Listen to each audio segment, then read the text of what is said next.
Shalom Bapak Ibu Saudara yang kasih Tuhan Yesus. Jumpa kembali dalam acara Short Message dari Gereja Keluarga Tabernakel. Saudara terkasih, pada hari-hari ini kita masih sama-sama merasakan dalam masa belajar menyesuaikan segala sesuatu dengan aktivitas kebiasaan baru.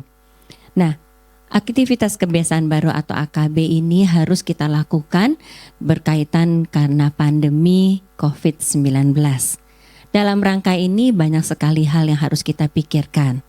Terutama kebiasaan-kebiasaan yang tadinya belum pernah kita lakukan dan sekarang harus kita lakukan.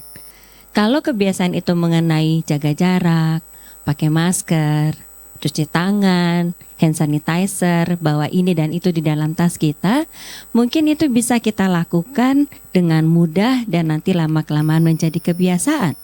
Tetapi kalau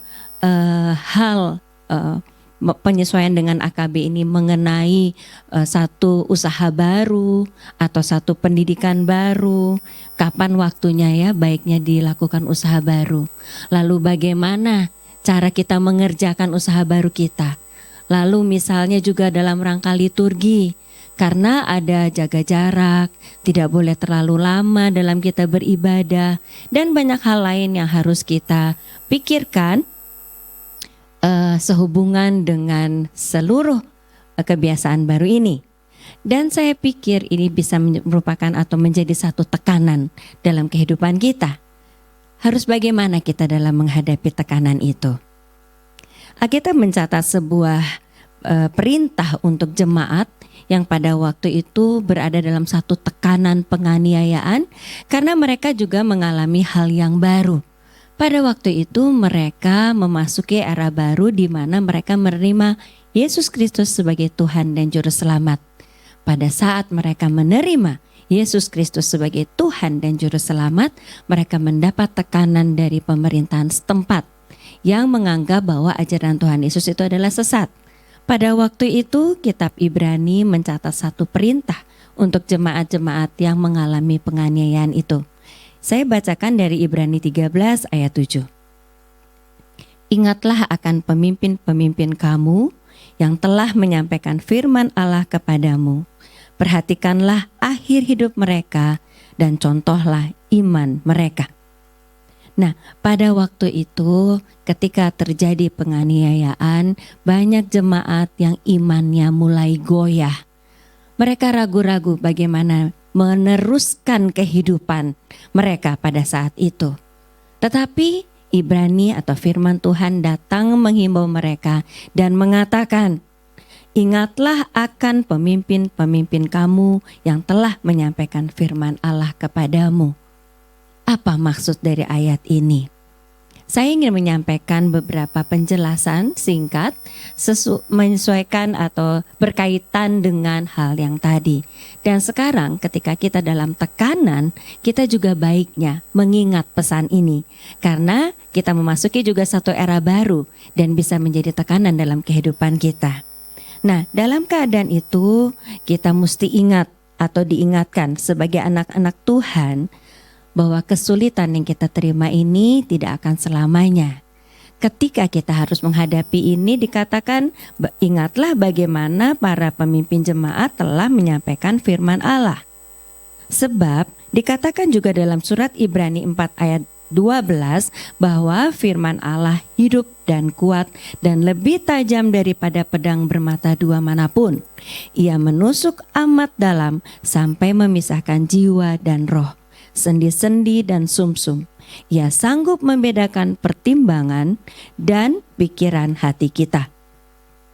Ketika kita bersama dengan Roh Kudus selalu mau membawa firman Tuhan dalam pemikiran kita atas hal-hal yang akan kita lakukan pada saat ini, maka kita bisa sangat mendapat tuntunan melalui firman Tuhan.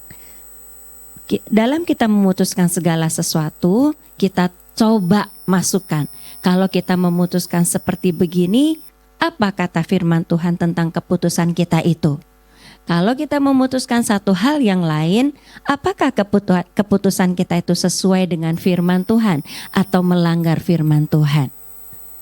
Ketika kita bawa segala hal ini ke dalam tangan Tuhan, ketika kita bawa segala keraguan kita, berdoa kepada Tuhan dengan tuntunan Roh Kudus, maka percayalah Tuhan Yesus akan menuntun kita melalui berbagai pertimbangan sehingga kita sanggup pada akhirnya mempertimbangkan hal yang terbaik.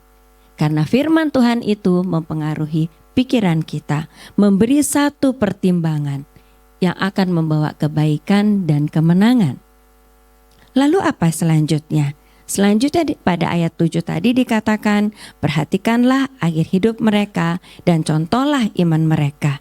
Iman mereka adalah iman yang seperti tertulis dalam Ibrani 6 ayat 12-13, yaitu supaya kamu masing-masing menunjukkan kesungguhan yang sama untuk menjadikan pengharapanmu suatu milik yang pasti sampai pada akhirnya, agar kamu jangan menjadi lamban, tetapi menjadi penurut-penurut mereka yang oleh iman dan kesabaran mendapat bagian dalam apa yang dijanjikan Allah. Jadi setelah kita mengambil sebuah keputusan yang memang jelas keputusan itu sesuai dengan rencana Tuhan karena kita sudah memikirkannya di dalam Roh Kudus sesuai dengan firman Tuhan, maka bekerjalah dengan iman. Ketika kita menghadapi masalah dalam kita bekerja atau memulai usaha itu, ingat, jangan lamban. Lamban itu artinya malas. Jangan malas. Terus giat bekerja dan beriman, percaya, yakin bahwa Tuhan Yesus menuntun kita. Sehingga di ujung nanti kita mendapat kemenangan dan janji-janji Tuhan yang memberikan kemenangan dalam kehidupan kita boleh digenapi. Amin.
Ku tidak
terima sekarang kemenangan